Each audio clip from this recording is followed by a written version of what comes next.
இவருக்கு மனைவி அந்த மாதிரி இருந்துட்டு வேற. இப்போ அவங்க தங்கச்சி வீட்டில் ஒரு 2 நாள் 3 நாள் இருந்தால் என்ன சொல்லுவாங்க, தாத்தா எதனா நீங்கள் போயிடுங்க திருவண்ணாமலைக்குன்னு சொல்லியிருக்காங்க. அவங்களே குத்த சொல்ல முடியாது. அவங்களும் இன்னைக்கு பெத்த அப்பா அம்மாவே பார்க்க மாட்டேன்றாங்க. ஒரு 10 நாள் சாப்பாடு போடலாம், அவ்வளோதான் பண்ணுவாங்க. நீ காலகட்டம் அப்படிங்கிறது என்ன பண்ணுறது, இன்னும் பண்ண முடியல.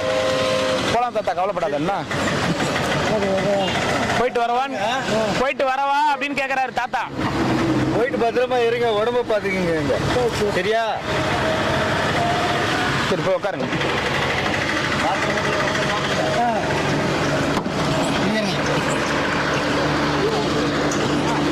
பஸ் வர்றதுக்கு அரை மணி நேரம் ஆகும்.